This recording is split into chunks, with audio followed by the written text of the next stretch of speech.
Well, welcome back to part two of that seminar that I gave for helping professionals. And of course, this is Marcia Sinitar. And there might be a part three. The reason being that this was a long seminar. It went over a period of days, as I recall, but I think it's worth saving. As I said before in my introduction to part one, there are things in it that I would change. I would change some of the vocabulary. I probably wouldn't change too much because I think it's valuable, and for me at least it's worth saving. I hope for you it's worth hearing. Now, as far as my disclaimer on part one introduction, I mentioned to you, I'm going to repeat it.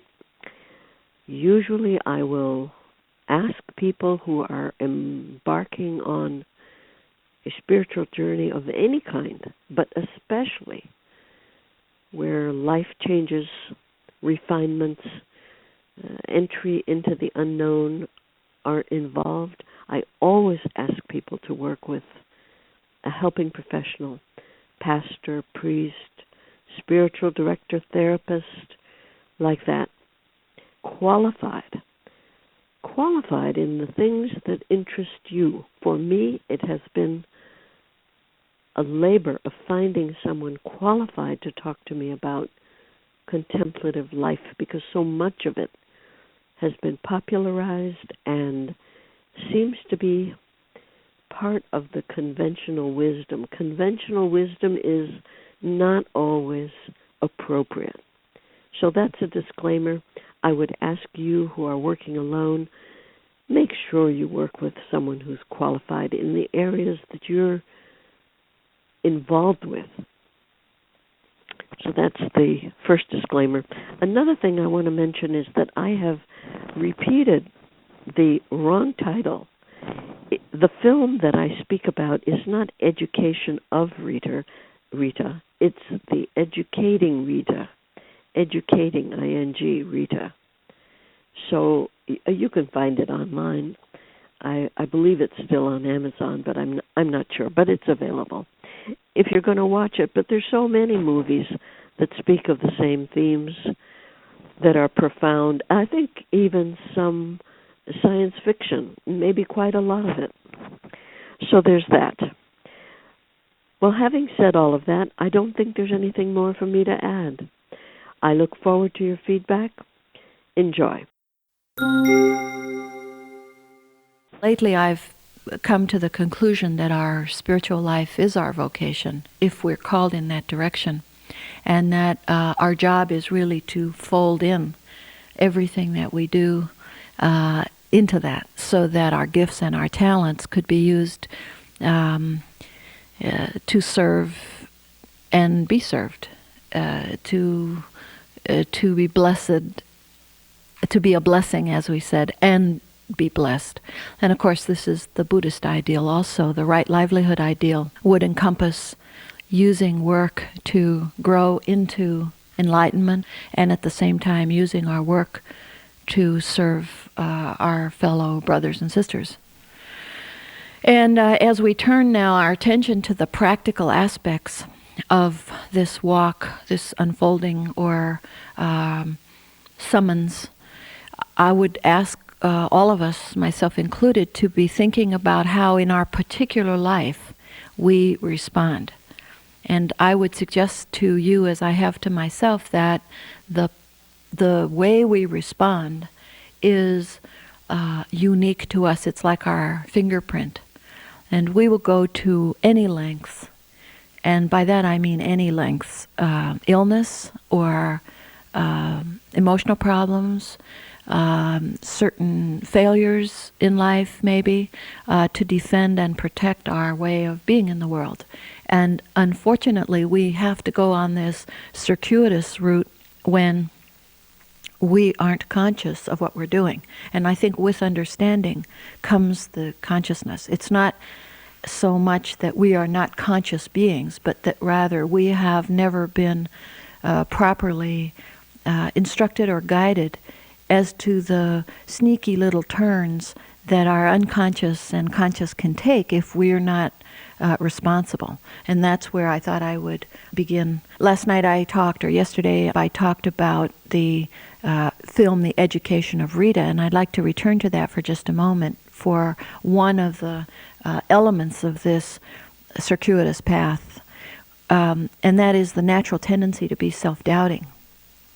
In the film The Education of Rita, we see that Rita is criticized by her family when she reaches out to go to college. Her husband, for example, says to her, "Well, who do you think you are?"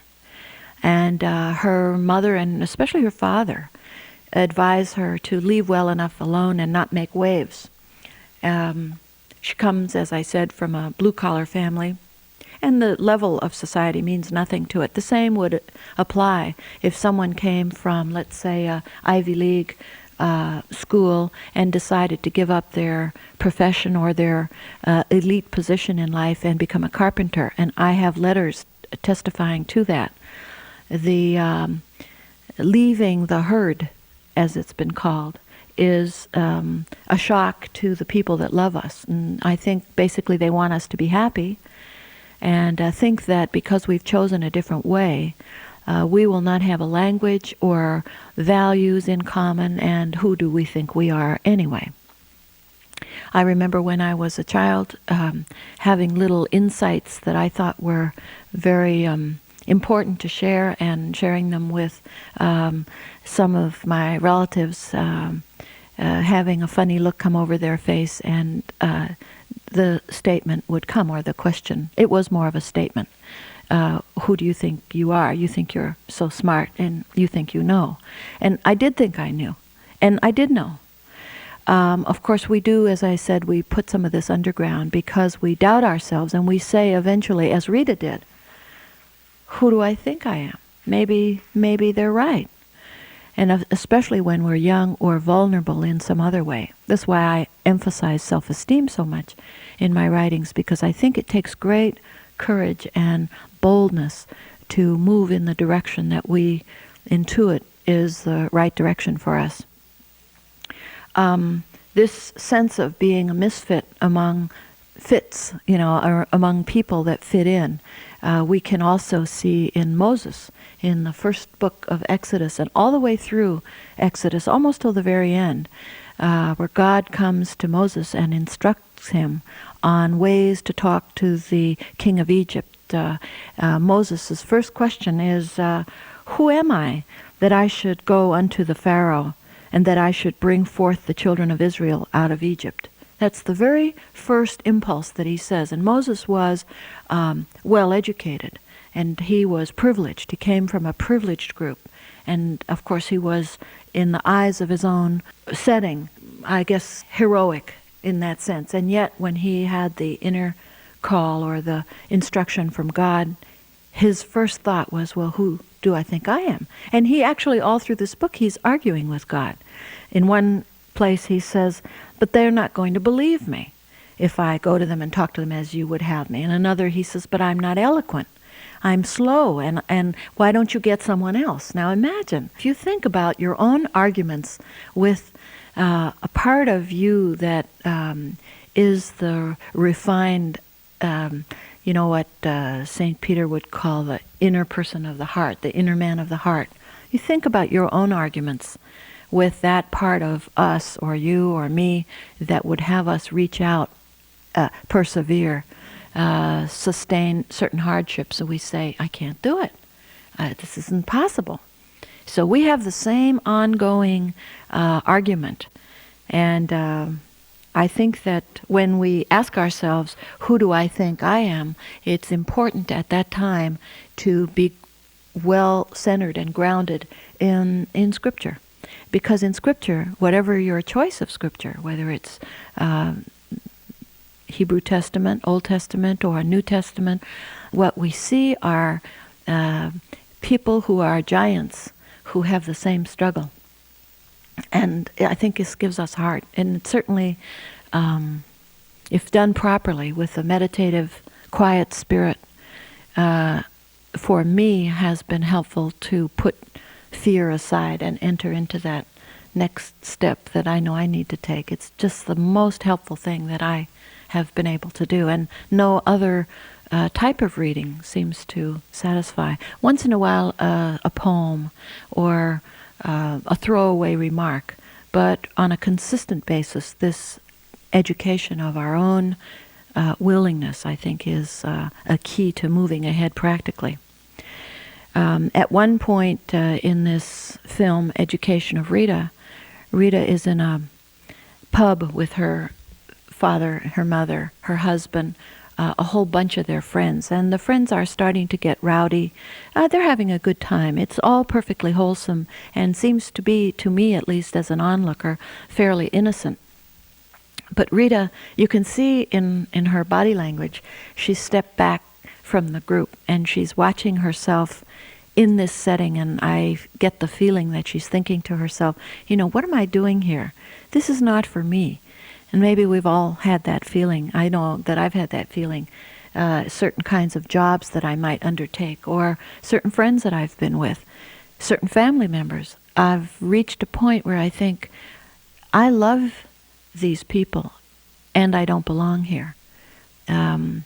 It's a funny thing to know that, like Sarah and Abram that we talked about last night on the first session, that we have to leave our familiar setting in order to strike out.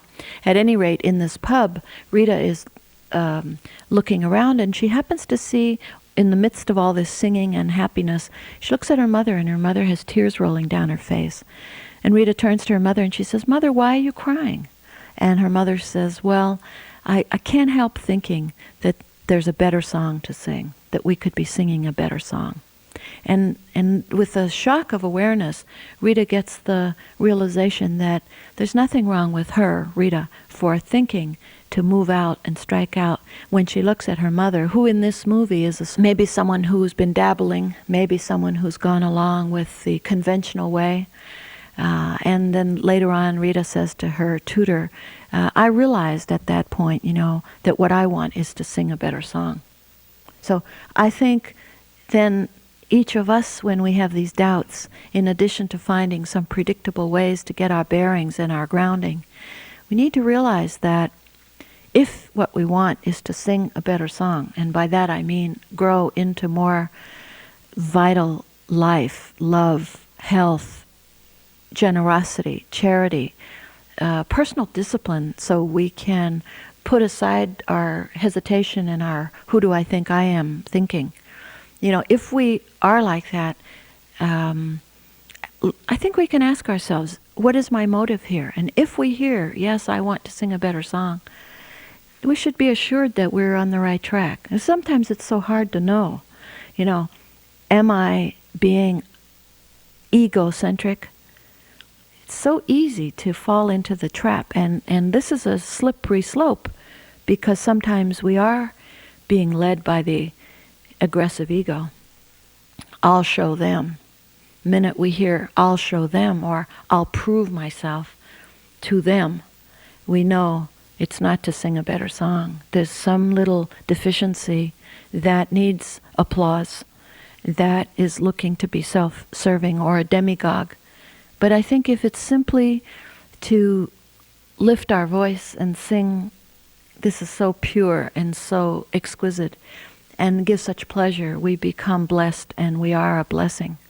For example, as I look around outside of my windows, I often see birds and chipmunks and the trees themselves, and they are, in their natural way, saints. In a sense, they are perfectly obedient to the law of their own being. And it's such a blessing to me to hear them, or to see them in their little strange ways. And their strange ways are exquisite. And the same thing I think with myself. I have some very strange ways. And I know I do, and especially when I compare myself to my fellow brothers and sisters, I see, gee, my ways aren't exactly like theirs. And yet, if it's authentic to me, wouldn't this be exquisite to them? And especially all the more if I would forget myself. So it's this that I'm suggesting, that we can move into our own consciousness, this sense of our own authentic exquisiteness, which is all the more evident as we forget it, as we forget ourselves. And this is, of course, the magical trick. You have to concentrate so fully that you forget yourself. This is like the artist understands, the scientist understands. You know, this is the call of the mind, our central mind and heart, to use ourselves. We're using ourselves in that way. And I think the priest or the nun would understand, because at the heart of all prayer is this self-forgetting. Then this urge, I think, is in all of us, this heart of spirituality, the call to sing a better song or live out our most exquisite self in self-forgetting. Now, I would like to suggest that I have a definition of spirituality. I'm not sure that it's all-encompassing, but I've thought long and hard about it, and I tend to separate spirituality from religiousness or religiosity or dogma, because before religion comes the inner person of the heart. Before our systems and our laws comes what's in us to make those. I define spirituality as any infusion of greater inspiration or love or positivity, healing, patience, charity, wholesome creativity. They're all forms of creativity. Some is so convoluted and unhelpful, unproductive, and hurtful that I'm not sure but it isn't counterfeit. This implies any number of diverse drives. And by the way, I'm quoting now from something that I've already written. So this I did in the newest material on the 21st century mind, in case anyone wants to go and find it. I think it can mean our tendency towards the ineffable seat of our emerging core self. So it's like we're moving towards this emerging core self incrementally and with great hesitation and self-doubt. And sometimes the inward stroke is a puzzle to us and to the people that love us. And sometimes, as I said in the part about the summons, where we talked about breaking out of a conventional mold, this inward direction can take us away from people that we love, or take us into a land where we know no one and we don't even know why we're there. So sort of a puzzle as to, is this the right thing or not? What is my real motive or not? Goethe's comment about die and become. Until you have done this, thou art but a dull guest on our planet. Makes me think that this is another way of getting a handle on it. Are we dull guests to one another? Or are we alive, truly alive? And we touched on this idea of being dead in the midst of life. And so how do we know? Well, I think we know. I think we understand what it means to be fully alive, robust. Even vulnerable is better than being dead to ourselves. And we're all, if we're living, we are vulnerable. It's Alan Watts's title of that book called The Wisdom of Insecurity. There is a certain intelligence to insecurity.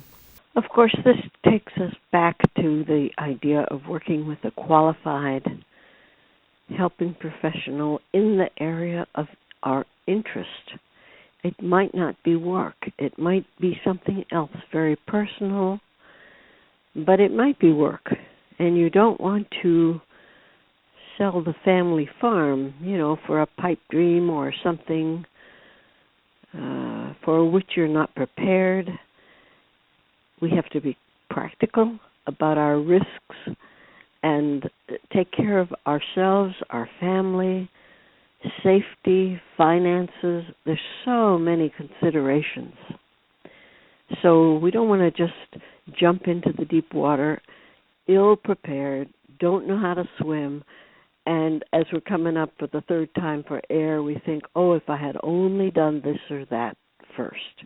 Rainer Maria Rilke, the poet in Letters to a Young Poet, has a way of coming at this that I like very much because it puts it back to the practical. And he says, people have, with the help of conventions, oriented all of their solutions towards the easy and towards the easiest side of the easy. But it is clear that we must hold to what is difficult. And then he says, everything in nature grows and defends itself in its own way, and is characteristically and spontaneously itself, and seeks at all costs to be so, and against all opposition. Of course, this goes back to what I was saying earlier. I would invite you, this would be something you could pursue in a journal or on your drives or walks or meditations or with talks with your trusted friends. I would ask you and invite you to consider in what ways since you've been a child have you defended yourself against all opposition and at all costs. If I look at myself, I can see some patterns which were criticized very much, very strongly when I was growing up with the who do you think you are expression. So I'm speaking very personally right now. But as I look at myself as an adult, I see some of those same patterns in more intelligent, healthy forms, more assertive and definite and bold, answering this inner call to be who I think I am. And can we be sure? No, you can never be sure 100%. We don't get this hand coming out of the clouds with a script on it. And isn't that part of the fun? That we do take that risk and we aren't really sure.